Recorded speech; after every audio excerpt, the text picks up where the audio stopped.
I was coming out of class. First thing I thought was it must be some kind of idiot frat joke. A mangled mannequin in a pantsuit smothered in ketchup or whatever. I dated a guy in a house once, spent a night there, a fucking zoo. Bunch of Neanderthals, banging on the door all night, couldn't get out of there fast enough in the morning. Then I got closer.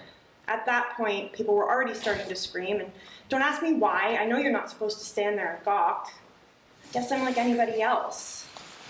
There's something about wreckage, you know? You want to get close, get your nose in there and smell it. It's disgusting, I know. But listen, here's the thing. The only thing I could think of was, damn, she's got pretty nice legs. With legs like that, why would somebody want to mangle them? No. Please. Oh, no. She was my friend. Yes, years. But admit something was wrong, even remotely wrong, never. Even so, I do feel the need, out of what, loyalty, to drag his soul over the coals. Okay, I confess a certain affection for him. Of course, there are the girls to think about. And he had the class not to sleep around too publicly, but that didn't mean he didn't let it be known he had multiple opportunities. Oh, you'd like a list? Clyde Tyson's wife, Maggie, Lynn Martoni, Lisa, whatever the hell her name is in the provost's office, is something unassuming like Lisa Gray, but don't let that fool you. Lisa Gray. And of course, Naomi Bowers. But what else is new under the sun? That's not the point. The point is that his game was acting like he was doing her a grand favor by refraining on account of their reputations, their positions, and yes, the girls. I'm not assigning blame here. Do you understand? I'm channeling my indignation. Is that the point? That rage has to go somewhere? What is the point? I've lost track. She was my friend. Fuck him. That's all I'm saying. There was a certain, I don't know, grace to it.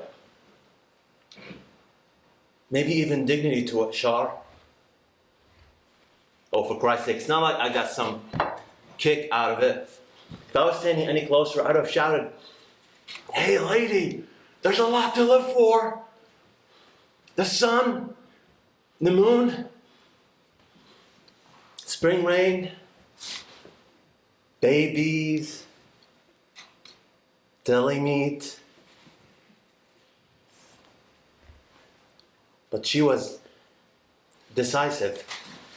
Even from where I was standing below, I could tell she didn't hesitate, and you've got to give it... What are you even talking about? How could you possibly know whether she was decisive or not? Because I watched her. I was telling you a story. I was telling you a story about something I saw about this woman. I was only talking. Apparently she was important. High up. The Board of Regents. First I ever heard of them. They run the place, apparently. You have to get appointed by the governor. They said on the radio she had $2.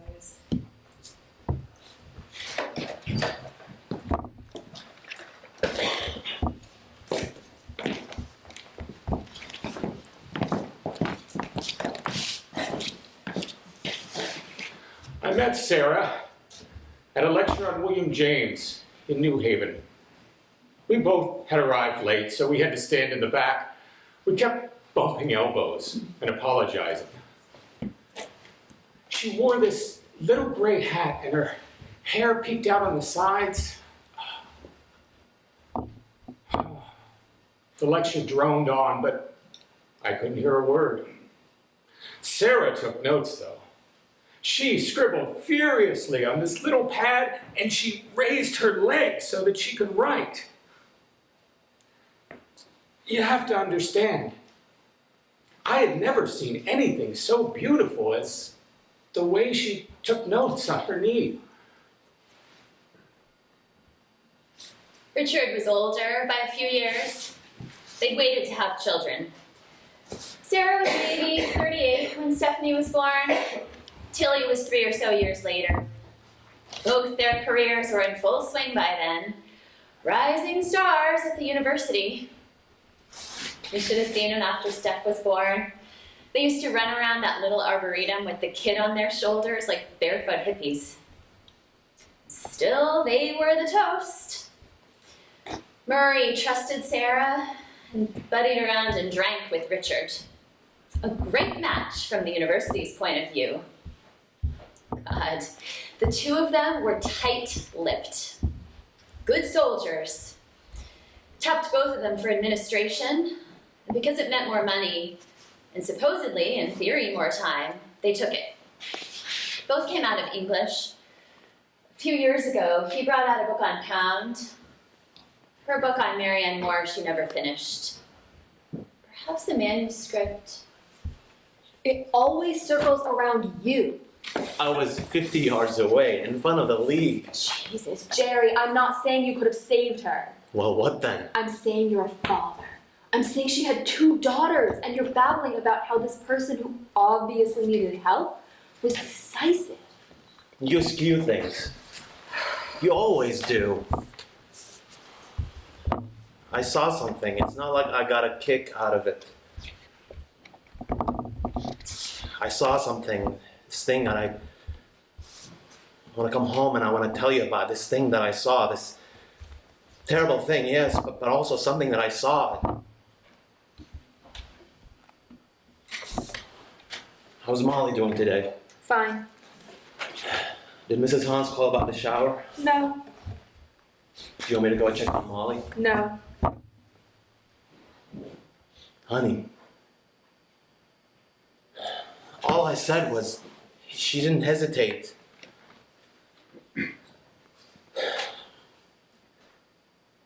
Lately, I feel like I'm all over the place. The days go by like, you know? The first thing I thought was, how could she? Leave her children to the wolves. Yes! That was my first thought. And then you think, she must have waited out, right? She must have taken it into consideration and waited out. And when the scales tipped, when the loss of her fell below a certain point, or rose, fuck the metaphor, it doesn't matter. I was thinking I might run over to Frank's and grab a grilled cheese before office hours. And I took a look at the clock on the bell tower and it was 5 minutes to 11 and classes were about to let out. I saw someone's head sticking out the window near the top. I thought they were getting some fresh air. I've always thought how weird it is to have an office all the way up near the top, and I had that thought then. I thought it's weird to have an office all the way up near the top. And then I thought whoever it was, they must have slipped. Isn't that ridiculous? Who slips out of a window? And then classes let out, and the whole place was engulfed with students. There was shouting, and there was screaming. Not scared screaming, just screaming for screaming's sake. Do you know what I mean? 2 or 3 minutes later, the sirens flared, and the sirens made everything normal again. I hung around for a while. They blocked off Hill Street by the auditorium with ambulances and fire trucks. Lots of firemen milling around like they weren't sure what to do. I mean, how much harboring men does one dead woman need? Campus police tried to hold us back, but people kept pushing from behind. The whole crowd moved forward like this one giant blob, And we kept closing in on this one campus rent-a-cop who was young and you could tell scared. Back, back, he shouted in this like 10-year-old's voice. Give her some room, he said. Like in that moment, she could have given a damn.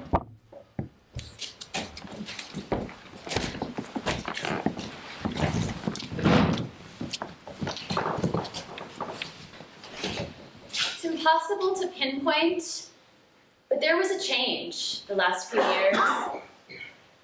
Sarah Leopold was driven, fiery in her quiet way, yet she'd suffered a few chinks in her armor. Some setbacks at work, you know how that goes. Some projects didn't pan out. She was on the losing side of that battle to put the new chemistry building on North Campus instead of right in the middle of the diag. They wanted it in the middle of the diag, and that's where they put it.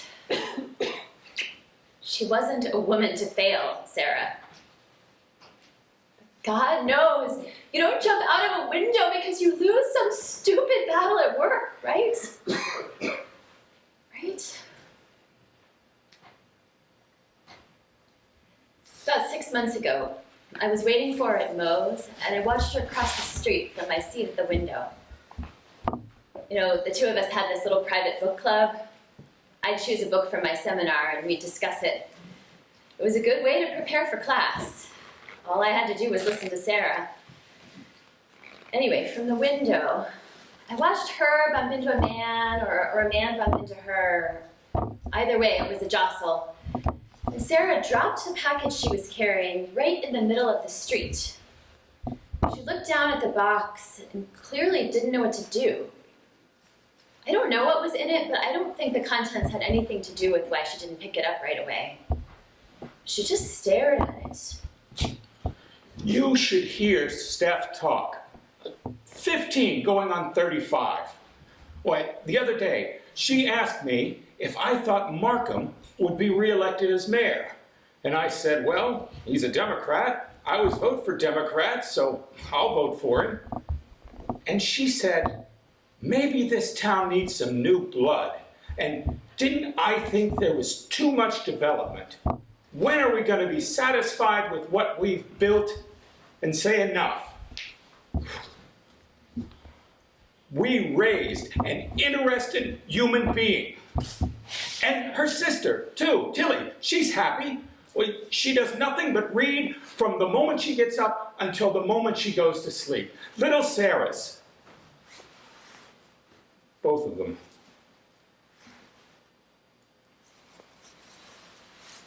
You want to know? I want to know. A few years ago, we were at the gas station and Mom put her head down on the steering wheel and started to sleep. It was just me and her. I said, Mom, we're at the self-serve. She said, just a couple of minutes, honey. A couple of minutes to rest. So I tugged on her arm. Mom, I said pretty loud. 5! She yelled. Just 5 minutes, that's all I'm asking for. She didn't even look at me. She just kept her head down on the steering wheel.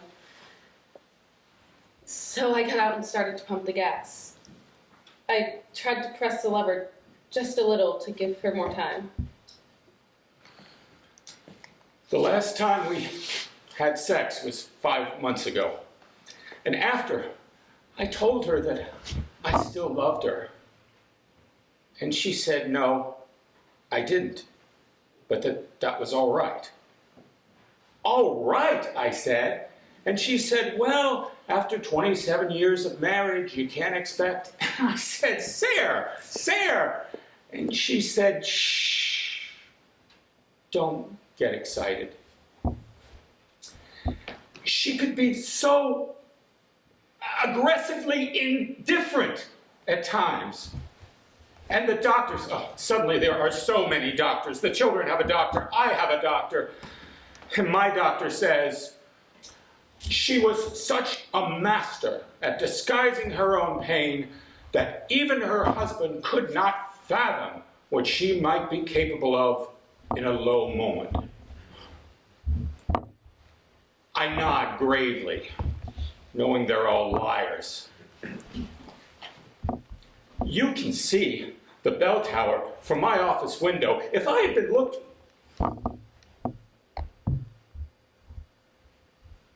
This public spectacle.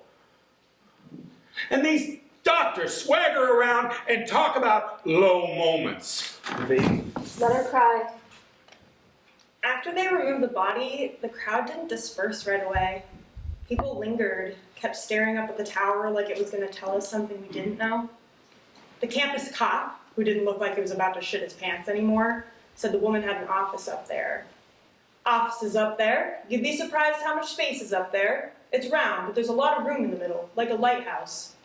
Then some dumb schlump behind me said, "Lady jumped off the ivory tower, get it, get it?" If I'd been close enough, I'd have slugged him. The university has lost an irretrievable part of its soul. Our task in the weeks and months ahead is to take what we know of Sarah's life and love and begin a healing process. Finally, she woke up and I said, Mom, we've got to go inside and pay for the gas. For what felt like an interminable hour. And then she scooped up the package and marched across the street like a general. She started right in on the book. She said that one of the characters, a little girl named Natasha, had been doing ballet in her head all day, leaping and spinning, and that she could hardly work. The girl was distracting her so much. Beautiful dancing, she said. It's almost hard to take, she said. Beautiful, beautiful dancing. She went on talking about the book. There were days like that. Days when she would just be lost in her on and on. I just sipped my coffee and listened. It's so simple. You think all you have to do is wake up, you know? Wake up, breakfast. And after Molly wakes up, I give her breakfast. Cereal, always the same cereal. And after she plays for a while, I'm going to take her to the Y. Then I go to Pearson's office to answer phones and drink more coffee, then Rachael to reach till 2:45, then class, then back to the Y, then home, and sometimes I can't sleep because I'm too keyed up from the day, you know? Sometimes I take a pill. And sometimes the pill doesn't work and I lie there, more awake than when I got into bed. The woman was ill, Shar, for everybody, every morning. Isn't something... Did I say that? I didn't say that! Did I say she wasn't ill? Let's check on the baby. I said leave her!